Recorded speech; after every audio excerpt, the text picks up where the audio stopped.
Mace, thank you so much for joining us. Our guest today is a phenomenal woman.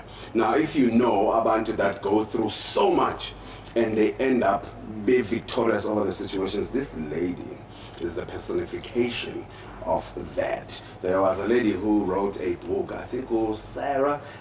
She was in the Jewish camps and she grew up there, but she brought the diary and she survived so much. That means, ngempela, the human spirit, when properly channeled, Nkosi yami, uphila singakuthola masifuna.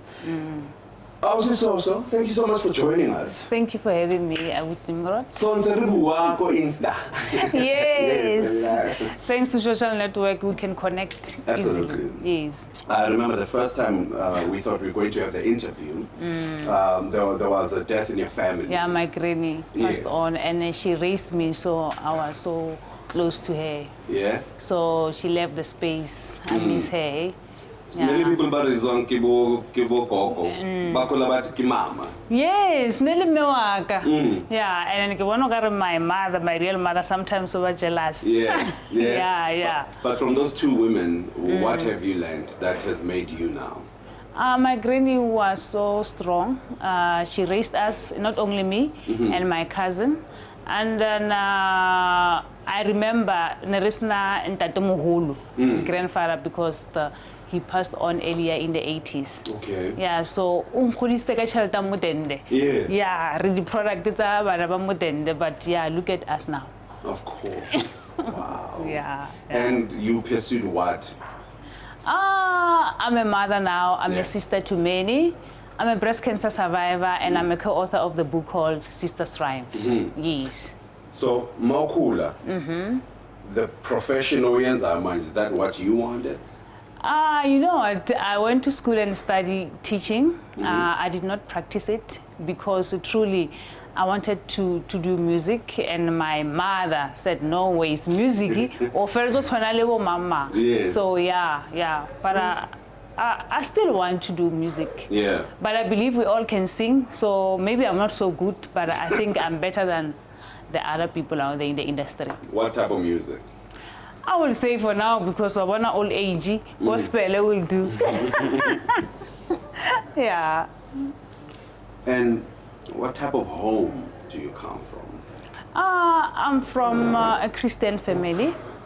I would like to say that because and now, even me now, I'm married to people they go to church on a Sunday. We do pray on a daily basis. Yeah, so we are a Christian family. Wow. Yeah. You're also a brand ambassador for Breast Health Foundation. Okay? Yeah. And you've got Sisters Triumph. Did you climb Everest? I tackled Nepal Mount Everest. Oh, okay. Yeah, I tackled it.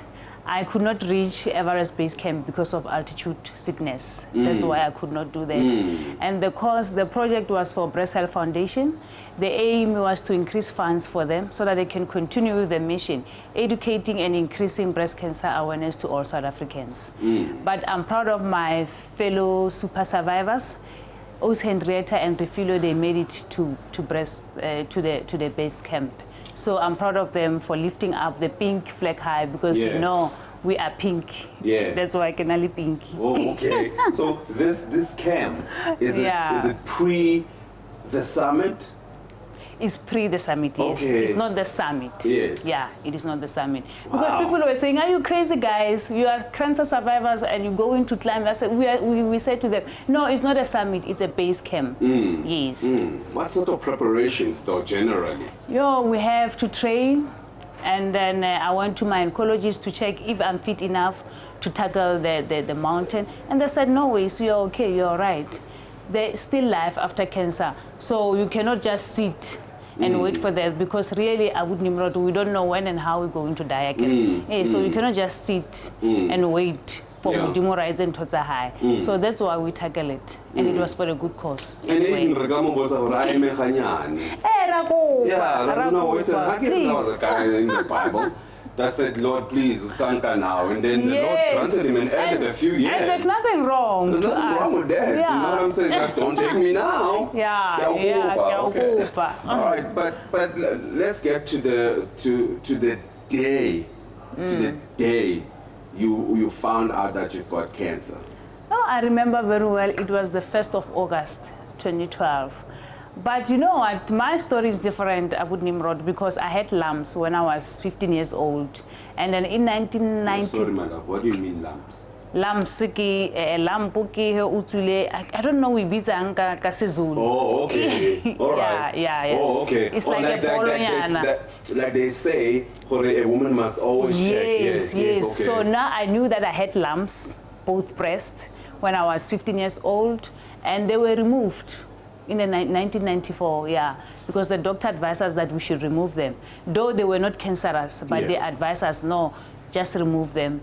And then since 1996, I did my yearly ultrasound mammogram to just check if everything is still fine. And they were still there, the lumps. The doctor said, no, don't worry, they're not cancerous, just do your yearly checkups, which include mammogram and ultrasound. However, 2012, after doing my yearly checkups, which was May 2012, the doctor said, don't worry, you are still okay. After 2 months, I noticed something is wrong because my breasts started swelling, they were painful, and hot yellow discharge. Then I noticed, no, man, something is wrong here. Then they referred us to a specialist. They did a biopsy, because biopsy is a test to detect you have cancer or not. Why didn't you do the biopsy way before? I don't know. Hey, you'll never know. I'm not a medical expert, so I didn't know why they could not do that. But the specialist, but remember, a normal GP, ultrasound and mammogram. Do you feel that the GP could have done more or just refer you because of the urgency of the situation? And remember, in May, there was nothing. There were just the lumps. But however, after 2 months, July, I noticed normal, something is wrong. That's where I asked him or unremeled to a specialist. Okay. And they did run that biopsy. Biopsy is a test or they put a needle. It's sore. Then battle put a needle more tissue to check if you do have cancer or not. And the result after a week. Then the doctor said, you know what, you've got cancer, stage 2. It will be better for you to start chemotherapy as soon as possible. I started chemo on the 22nd of August 2012 for 6 months, and I finished it in February 2013. And I remember I celebrated my 38 years at Helen Joseph with other survivors, so that I can give them hope that, you know what, there's still life after chemo, there's still life after radiation. Oh. Yeah. So you do that chemo. Tell me the process. I mean, I'm sure the chemo is truly, it was not as bad as expected. But in Chenchili, but I lost weight, and then my skin changed. My neck nearly black because of the chemo, the treatment. And then I hope like this scarf so that I can hide here. And the people were thinking, all right, because and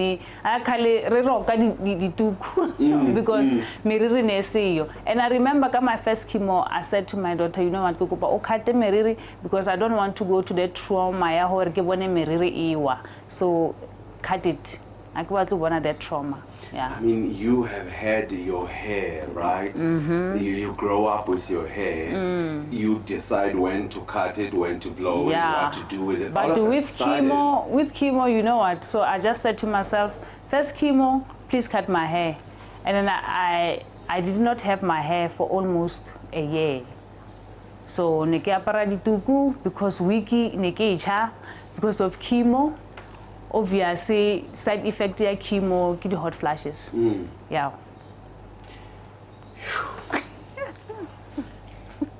But initially, I'm sure it was a challenge for you. It was a challenge. Is there anything maybe as a family that you did, you know, to say, okay, we are siyangena kulento khona manje. I remember the day when diagnosing Abu Nimrod, I told my kids, because no, it's not Ngatula. And then I just said to myself that, you know what, you are going to share this story with other people. You cannot just keep quiet, because cancer these days, with Nimrod, it's a reality affecting all of us. And then this is life.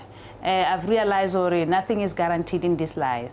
Circumstances can just happen and anything can just change in a sparkle. But what does not change is your inner belief, faith to keep you going. And a family, the supportive structure of the family is very important. And I was blessed to have them, because from day one, they were with me. My kids and my husband, my mom, my in-laws, everyone was with me. Because that's important. Because it's very important. Chemo, a person can lose themselves because of what they're feeling, and we don't understand why you they lose yourself. change. And remember, not only August, Women's Month, everybody's doing this, is doing that. I remember telling my friends that, you know what, kenali cancer. It was difficult though.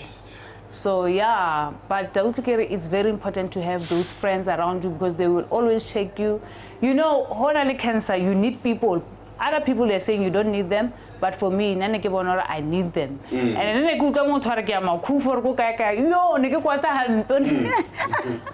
can't go because I don't have my hair. You understand? Like these fake eyelashes, I started learning to put them because everything, where there's hair. You serious? I'm telling you. Yeah.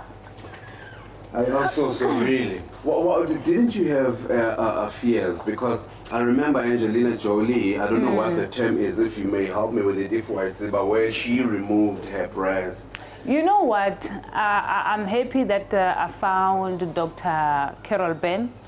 She's so good, because I remember she advised me that, you know what, with cancer, it's so, it's not easy. I cannot say to you, cut both your breasts, because now what they did, I had a lumpectomy, not a mastectomy. They did not remove the whole breast. Okay,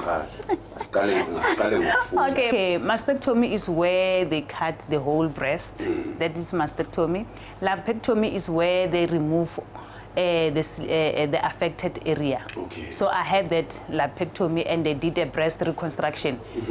That's why I'm taking because the doctor said, okay, cancer can come back, but not here. Maybe on your throat. Yes, so are you going to cut your throat? And I said, you know what, God, give me the strength and please guide me so that I can do the right decision. So from 2012 until now, I'm still on remission. Yeah, we cannot say you are cancer clear, because every year you still go maybe thrice in a year to check if the cells are not cancerous. So God has been great. Since 2012 until now, I'm on remission. Many husbands get aloof, especially when women go through this, especially when you have to have the first one? Mastectomy. Yes. Yeah, you don't blame them, because it's very scary. It's scary. But what I can say is cancer can happen to anyone, because remember, we all have cancer cells in our body. So you cannot run away. What if the next person who you're going so you're going to run away? So it's very important to have counseling. Like the Breast Health Foundation is there to give people counseling.